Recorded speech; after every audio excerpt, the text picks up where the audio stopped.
Okay, welcome back to the Neuro Symbolic Channel. I'm Paulo Shakarian, and with me today is a special guest, Peter Sutor, and he specializes in an area called hyperdimensional computing. And I became really interested in this uh, emerging subfield because it seems that hyperdimensional computing has a lot of promise in unifying vector and symbolic representations of data for machine learning.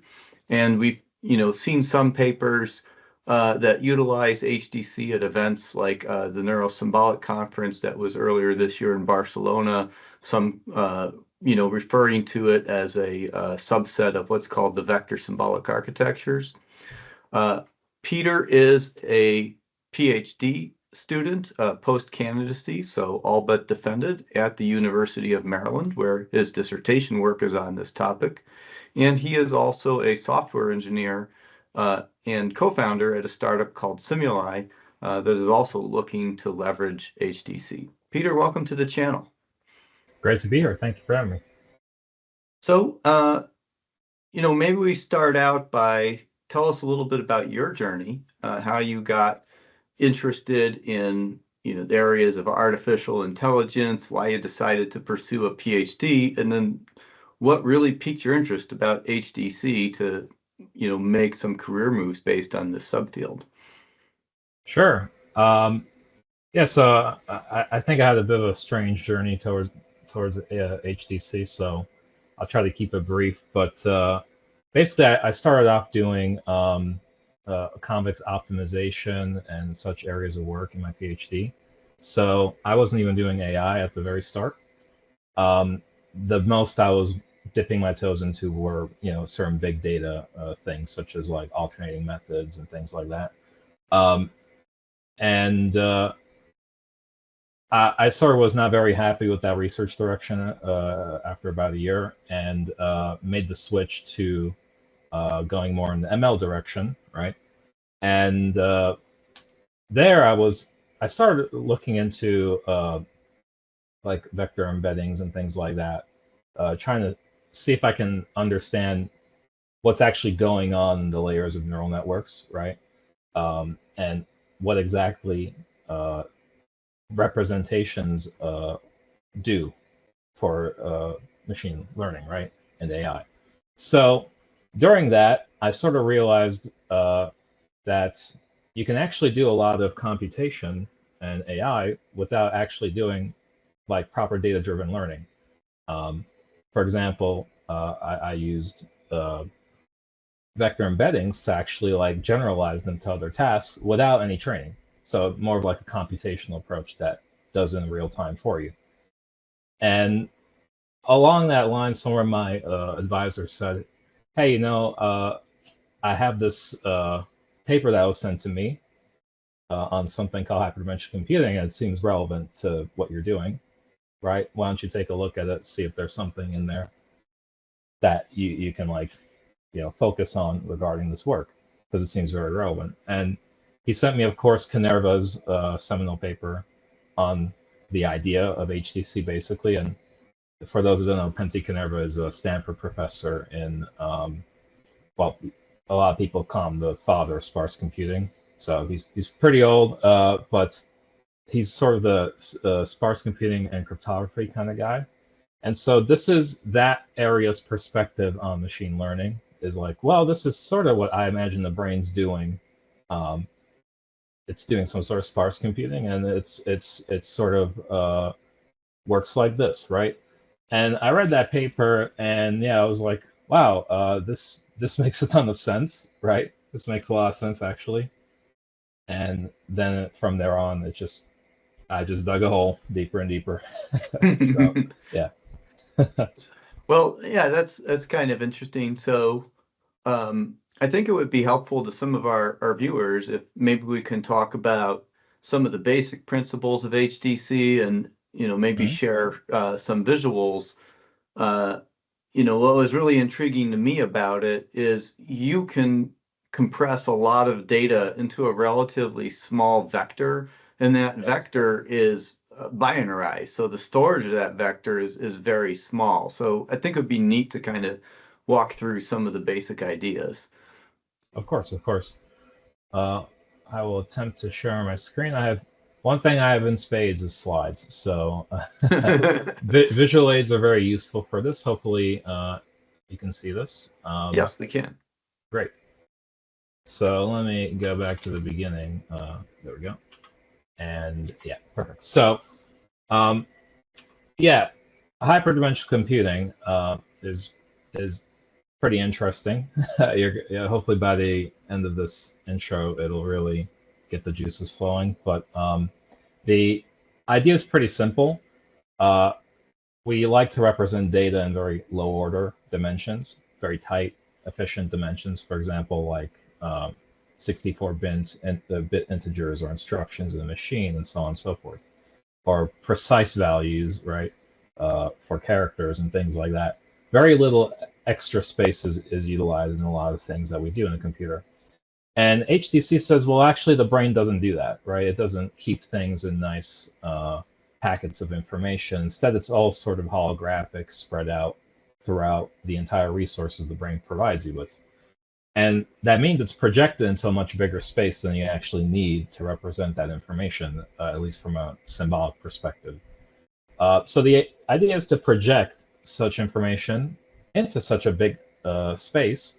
And not only that, but all data will live in the same space, in this extremely large dimensional space. And all computing is done in a closed loop on that space. So you always map back to a point in that space. And the idea is to say, well, the brain has a certain finite amount of resources, and anything the brain computes is just alters the state of the brain itself in the same space, essentially, more or less. I mean, it changes over time, obviously, but you can, for the purposes of like single tasks, keep it static, right? And work with that. And the easiest, I think, form of HDC to start with is binary hyperdimensional computing. And the idea here is to just increase the space in binary to the point where you have this hypercube that exists in very high dimensional spaces. The number they like to throw at you is 10K, simply, I think, because of Canerva. He sort of used that as his basic example when he talked about it, because you can do the math pretty nicely with it, with that size. But basically some sort of power of 2 around that order. Usually people use 2 to the power 13 or 14. But let's say we're 10,000 bits, right?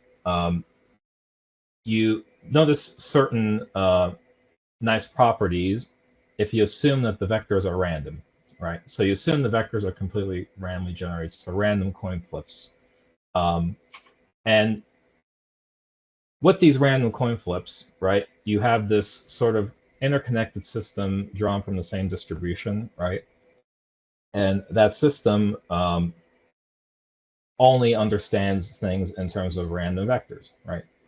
Now, of course, the random vectors, at least from the idea of like AI, will be random everywhere except for what comes out from the external world. So the actual usage of the random vectors to make representations will not be random. And you leverage that fact that the only thing that's not really random in your entire system is what the input from your outer world or perceptual world is, right? And so I like in the relay. So in that case, you have some kind of embedding or model that's converting perception to this like 10,000 position vector. Yep. Yeah. Okay. And I said, you could think of it as a state of the brain. It might be also a good idea to think of it as a layer of neurons in the brain. And you'll see what I mean in a second here with a nice visual. But before that, I'll liken the relationship between networks and HDC as the following, because I think it's a good thought exercise to understand what's going on here. So I liken it to the relationship between quantum physics and classical physics, mostly because I view the neural network as sort of like a quantum system where you're concerned with every single like neuron, how it's firing, how it's connected, how to backpropagate on it, how to do whatever in the artificial domain, right? And then in bio, you also focus on the specific aspects of these connections as well. So you're concerned with like all these minor things and how they build on each other. Whereas in HDC, you're instead observing broad effects that are happening on the entire system, which, if you see the real difference between quantum and classical physics, it's just that when you zoom out enough on anything, the probabilistic nature of quantum just sort of averages out to like not being there. And instead you have these broad patterns that apply. Like, for example, if I throw a ball, yeah, there's all these particles zooming around that comprise the ball, but really the major thing that you care about is that I threw it, and that affects the entire system in a very predictable way, right? And so HDC sort of looks for these nice rules that are developing from the data, essentially an algebra on the brain, right? Or you can think of it as almost like determining policies based off of data.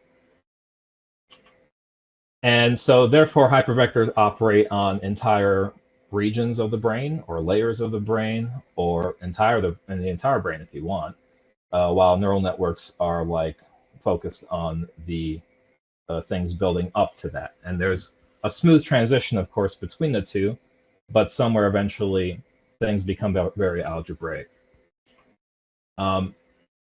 And a neat trick is you can always, with the binary hypervectors, you can always take a neural network and essentially convert it to a binary vector by just saying, well, either each neuron got activated or it didn't for a particular input. And if you label each neuron with a unique position, then you can organize them, of course, into a vector, right? And if you look at what happens over time for the same input, for the same output class, with enough examples, you'll develop essentially patterns across those examples. So the process I'm outlining is maybe your neural network looks like A over here. If you do this conversion process of, well, the neuron got activated or it didn't for some input, it would look like B here. Then if you remove the connections entirely and you're just focusing on what is actually causing activations and unactivations, then you have these nice set of vectors for your classes that, for example, let's say this is one particular class and you have n examples, you can see across all the activations some patterns. Like, for example, in D here, you see that it tends to be a 1 activation, and then a 0 here, and then mostly 1s here, and so on. Maybe this one is sort of like a 50-50, right? And that's the idea here, is that you're getting a rule that's noisy, very noise tolerant, because you're sort of averaging out the noise across all your examples. And you're leveraging these random vectors, or this assumption of randomness in the vectors, I should say, in such high dimensions to essentially turn the coin flip distribution into a normal distribution. And once it's a normal distribution, you can put some assumptions on how data should be distributed. Like, for example, I would expect my examples to fall within a certain bell curve, right? And if that's true, any two random vectors are very, very, very, very, very likely to end up near the middle here, especially with such high dimensional vectors. In fact, they don't vary very much from the expected mean of a coin flip, which is half of them were heads, half of them were tails, right? And for every standard deviation you go away from them, which, for example, for the 10,000 flips or 10,000 binary vector would be about 50 bits, right? Every 50 bits, you're getting a standard deviation of significance. So if I take two random vectors and I try to measure their level of orthogonality by measuring their distance, and I realize that, hang on, these things are hundreds of standard deviations of significance towards a 0 difference between the vectors, then there's some significant reason that caused that, because otherwise it wouldn't happen if the data were truly random. And we basically leverage that to develop an algebra. And the algebra is relatively simple for the binary case. You're mostly concerned with two operations, some sort of notion of multiplication and some sort of notion of addition. And there are several ways to equip binary strings with that, but the one I personally like, I show some of them here. The one I personally like is making multiplication XOR, which XOR could be addition as well. It has the properties in an algebra sort of that you would want from addition. But I like to make it the multiplier here because, as you can see, XOR, as you'll see soon, I guess, XOR is a very good way of binding information together. The reason being, if I XOR A and B together, if I XOR this result with either A or B, I remove the effect of A and I remove the effect of B. So XORs are what are called involutions. They are self-invertible mappings, right? So they get rid of their effects if you XOR them again with the data. You can also use permutations for multiplication, so repeated permutation patterns to some number of repetitions, which can of course be depermuted. But this is mostly for sequence-based data. It's very nice to encode a sequence as like, well, its position is this number of permutations, right? But for XOR, I think it's a better match for multiplication because you're measuring differences of things, like how are A and B different? So of course, XOR gives you these properties of differentiation, at least as far as they're going to get away with in binary space, right? And then the most common way of doing the addition is to do what's called a consensus summation, which sounds fancy, but all it says is that if I added n terms, then for each component, whichever term was more common is what the result of the sum is. And as you can see, these operations, they're all self-mapping. They're closed under themselves, under the 10,000-bit string or however big your string is. So the XOR will always map to the same space. Permutations always map to the same space. Addition always maps to the same space. And for addition, of course, if you have a tie, because you have an even number of terms, you can just make a random vector and have that be the tiebreaker, maintaining your properties of robustness. Now, as I was saying, if two vectors are orthogonal, such as this AI and Z, or you're assuming they're orthogonal, if I take their XOR, I expect them to be roughly, half the number of bits activated, right? That's what I expect them to be, nearly orthogonal. If they're not, if they're very close to zero, then I suspect that this is actually maybe a class that I've learned to recognize from empirical data, because otherwise this shouldn't happen. It's very unlikely to happen, right? The odds of it are 1 over 2 to the power of the length of the vector. And so this is incredibly likely to be whatever you're actually looking for example, a class, right? There's ways to represent data structures. I'm not going to go too much into detail here on that because most of what you're interested in for machine learning is this fourth one, records, which I will describe super quickly here through a, I guess, example. Let's say you have the symbolic idea of a bird, a cat, and a dog. So we'll call them B, C, and D here as vectors. These vectors are completely random. They're just random states in your brain. There's no correlation with the outside world. But then suppose you have images of birds, cats, and dogs, U, V, and W, right? Under this hyperdimensional algebra, you can make a model M that is essentially a linear combination almost of this information, where you're multiplying together the image of the bird with the concept of the bird, which is something called binding information together. And then in order to make the model discriminate between all three classes and all three sets of images, you can sum them together. So in other words, it's called superposition or bundling. So binding, M bundling, and so on. So M just is another vector, the same thing as, B, C, or D, Yes. right? So same dimensions and everything. Yep, exactly. Okay. Yeah. And so you can think of it as like a state of the brain that's been primed to recognize these things, at least internally recognize them, because internally the brain made a random set of classes that represent them.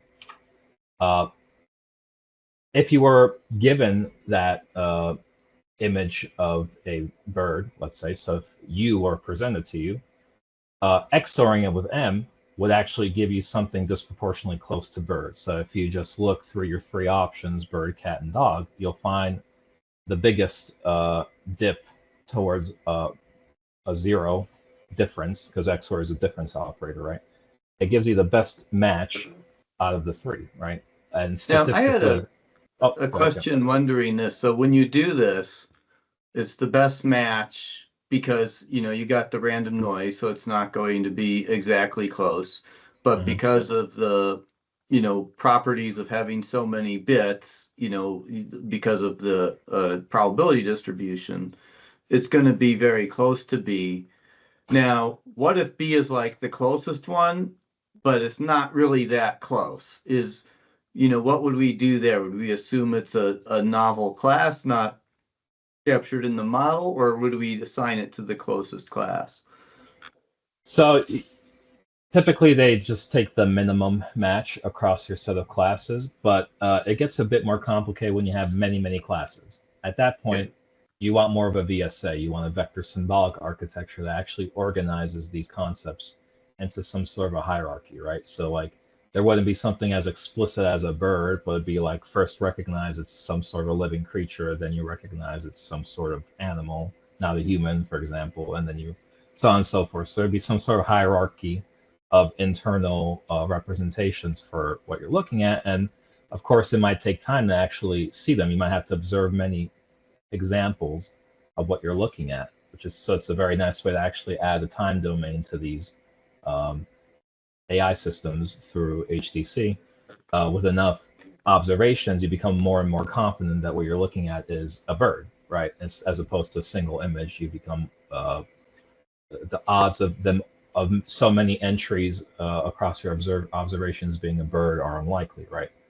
You would expect more random variation if it were random. So the way I see it, if you have a ton of data in your model, you start reaching that saturation point of what these vector models such as M can store, and the difference between what's significant or not starts to decline. Um, and so the best match might still be the best match, but if you put together too much data, that cutoff point might be so minor that random variation overcomes it, right? And it's for this reason that these models prefer to be incredibly sparse. So hence this ties it back to sparse computing. You want, if possible, to narrow things down to very, very good feature representations that are robust and sparse in nature so that you don't confuse things too much, right? So images might be too hard, right? Because they might be too specific of a form of data. But for example, if you had some sort of like a Fourier transform, then you might recognize it much more robust images of birds than you would with pure images. And so what is an interesting takeaway of this is that it sort of shoves most of the actual computing onto the encoding. So the actual way that you get this U as input in this example. In this, it's an image, but it could be an encoding of much more information than just an image, right? It could be like many sparse modalities on an actual observation of something in real life through various sensors, right? And it can be multimodal in nature. And as we'll see later, hypervectors are also great at just smashing together modalities in the same way that here you smash technically three different modalities, relationships between images of birds, images of cats, images of dogs together, right? So they're very good at that aspect. But yeah, you, whatever is the actual closest thing to zero vector. So you would XOR once more for the Hamming distance with the class that you're supposing that this is, and that's what you go with basically.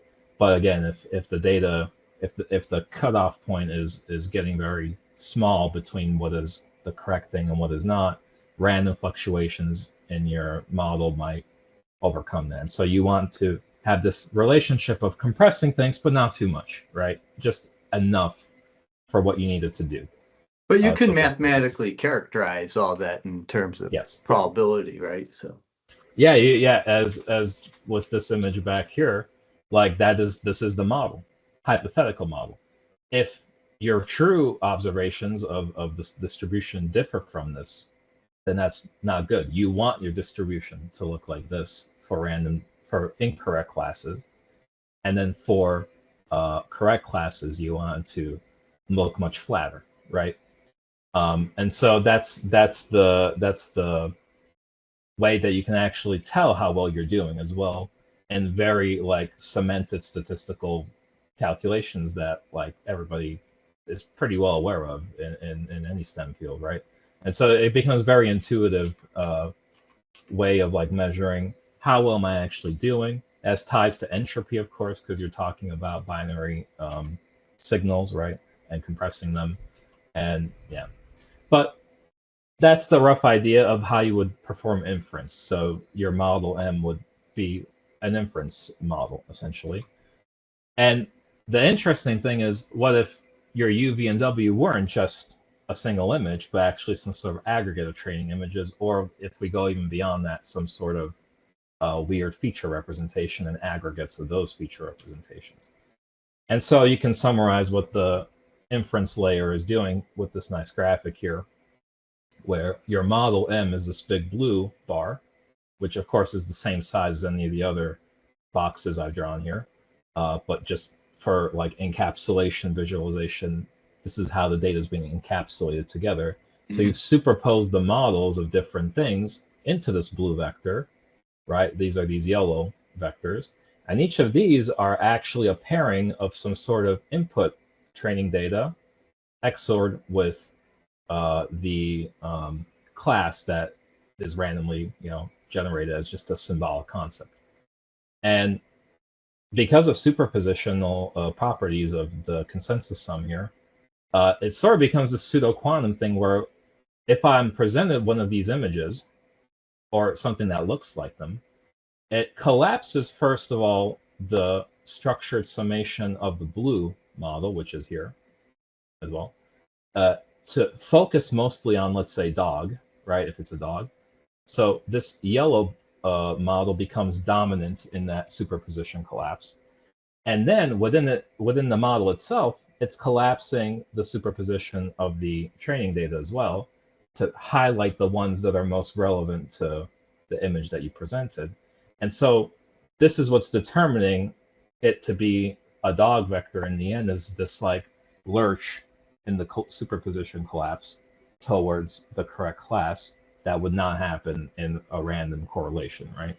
So does that imply that you could actually understand what samples are most similar to what you looked at and have that level of provenance in the model? Yeah. And of course, this relationship goes backwards as well, where if you give me the symbolic vector, I give you my like stereotypical representation of the image.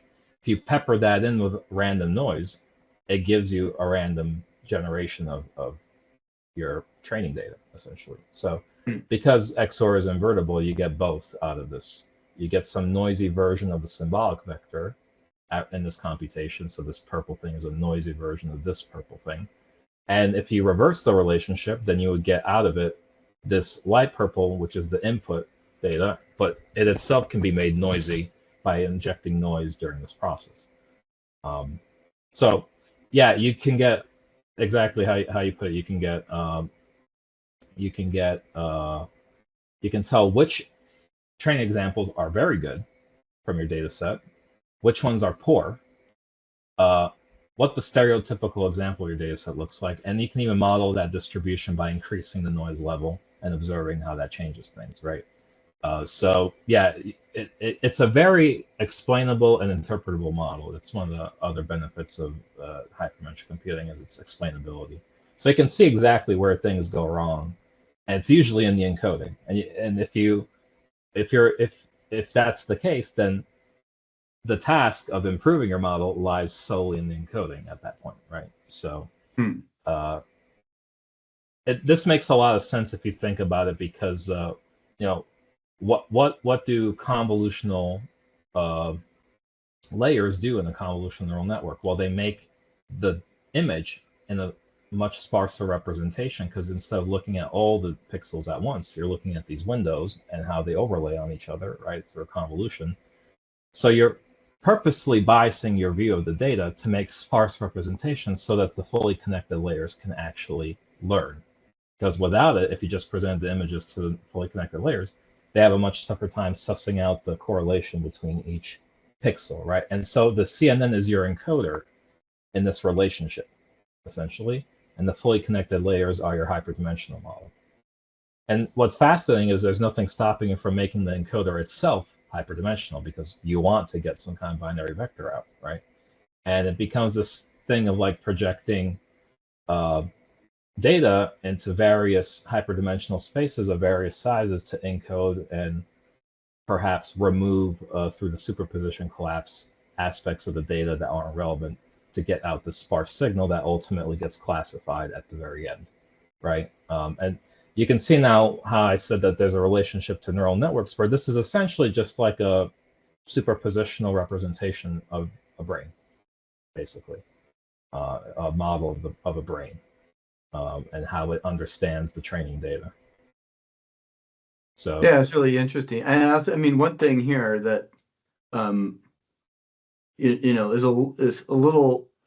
Let me see if I understand this right. One thing that could be a little misleading on the slide is you see this like cat, dog, and horse like all in a row, but they're not really in a row in the vector representation. Like if I understand right, cat is spread out across all 10,000 positions. Yes. Dog is and horse is, and that's also that's also the way a lot of people think that the brain works, is we have these spread out representations, which is why when people get in an accident and lose part of their brain, they're still able to retain cognitive functions that were not expected.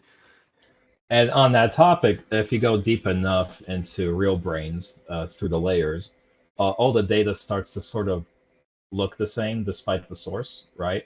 And that's because they're being projected into these high dimensional spaces where it's more of the correlations of activations that are important, as opposed to what the data source was. Because at that point, so much has been transformed of the data where it becomes almost, what's the term on it? Agnostic, right? The data becomes agnostic at that point.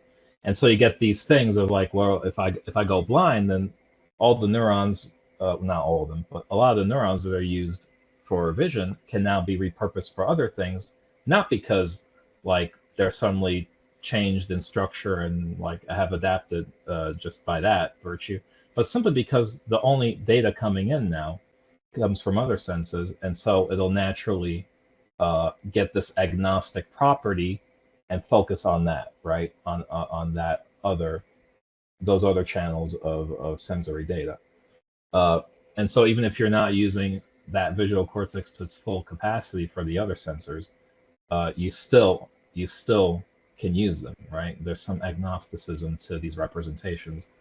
So that's another interesting thing being modeled here, and naturally that means that the closer, I should say, you are to the input layer, the less general the hypervector representation would be, the more specifically tailored it is for, let's say, vision, right? But the deeper you get, of course, the closer you get to that moment where you actually can say what this is, right, from the state of the brain, or the state of that layer, I should say. The closer you get to that point, the more the data starts looking like the actual internal symbolic representation of what it is, right?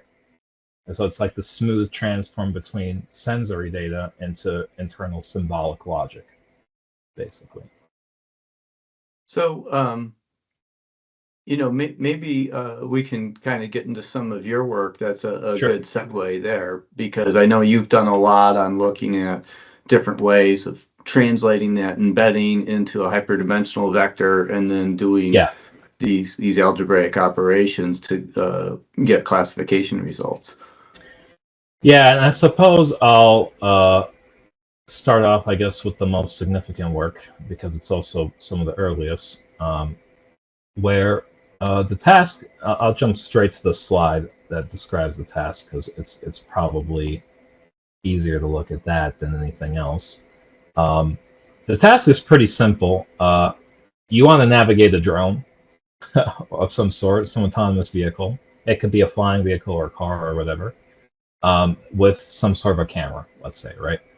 And the goal of this paper, so the paper is cited at the end, I can show you later, but the reference, but the point of this paper was to see how far you can get, or how well you can do with just hyperdimensional computing and nothing else.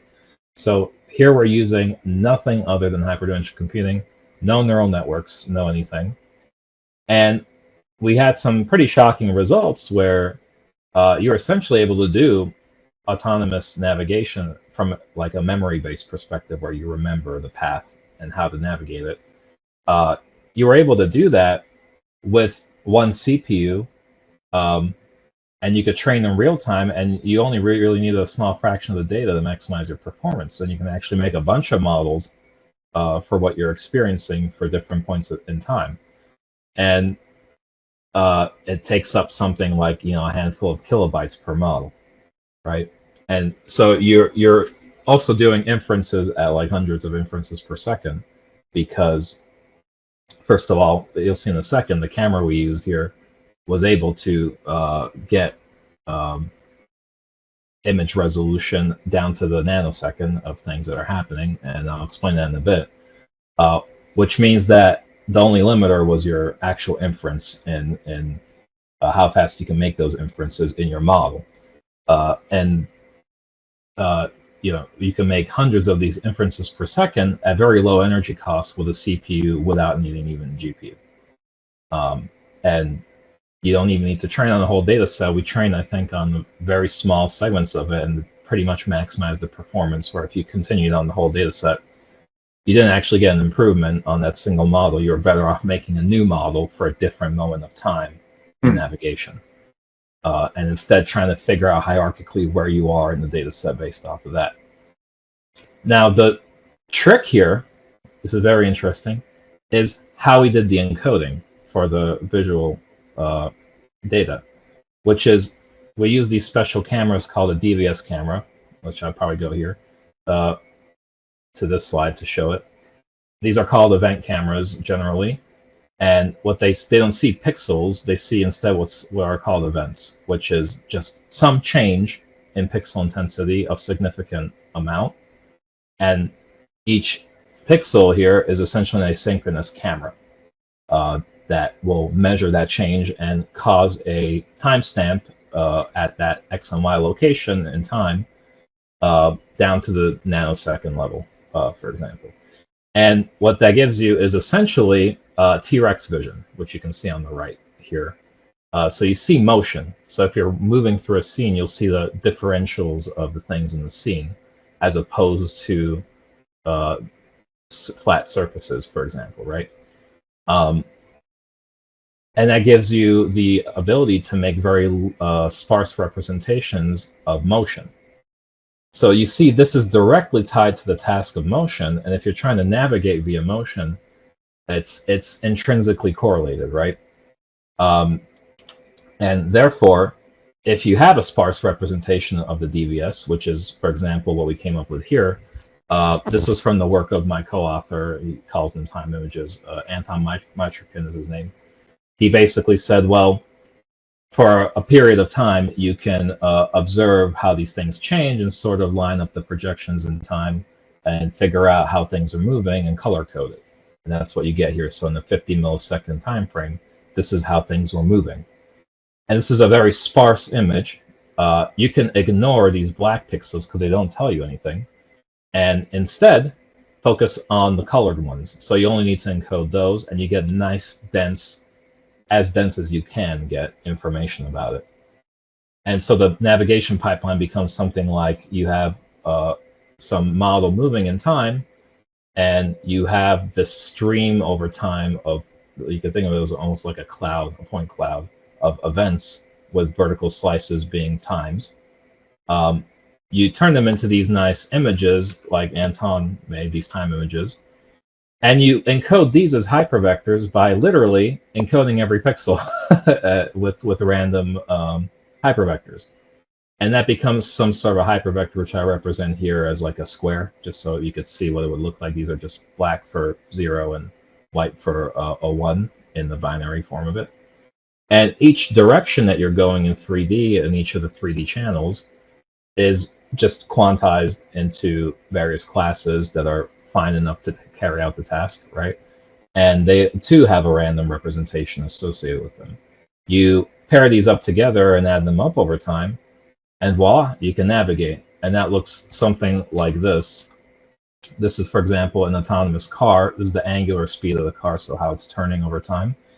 The hypervectors see the problem as such right here. So this is a probability distribution at every time frame of possible speeds, velocities that you can go at.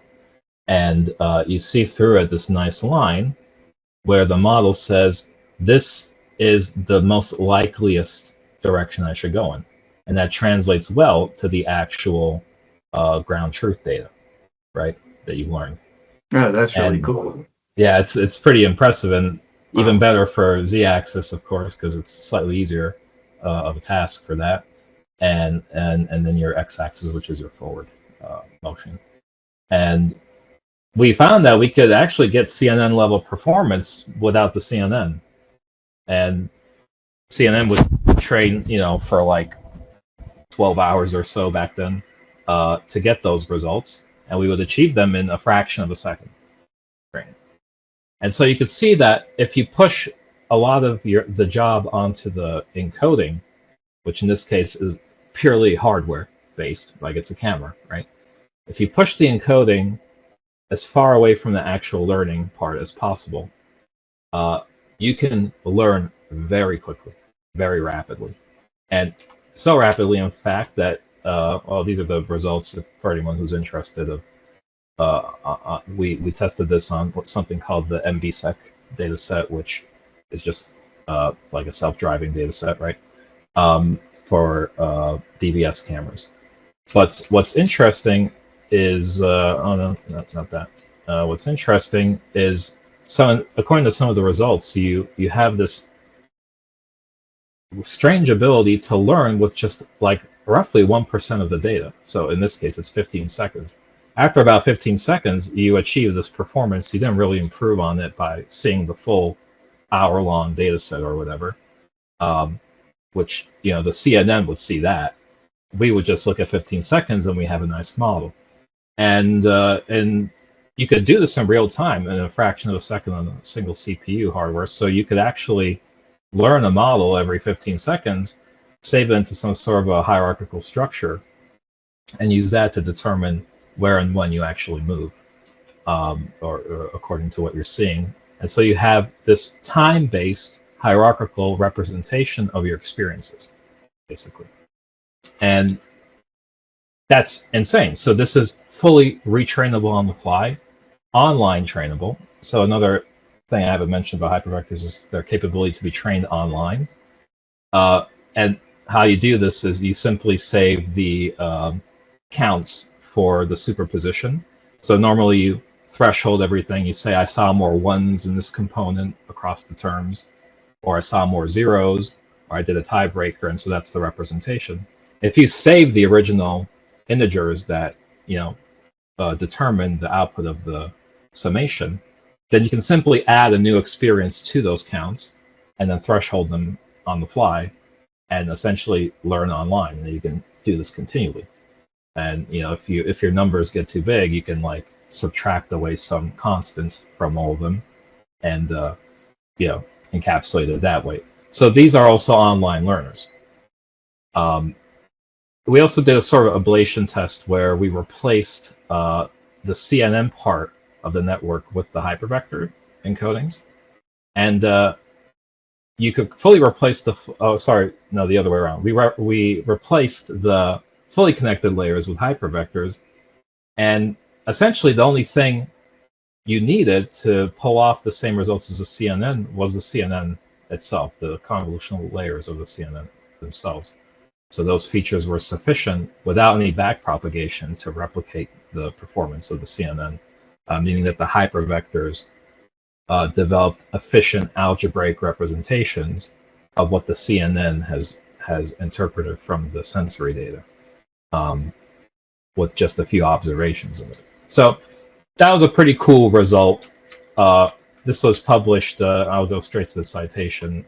This was published in Science Robotics back in 2019. We can, yeah, So we'll add yeah, a link to the description so people can find it easily. sure, yeah. And Um, well, since I have it here, symbolic representation is the next thing I can cover. Uh, and that seems more relevant to a lot of the metacognition stuff, I think.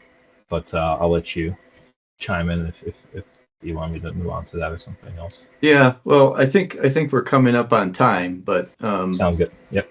if you ever want to continue this discussion with another interview, like Oh that, yeah. I would welcome it.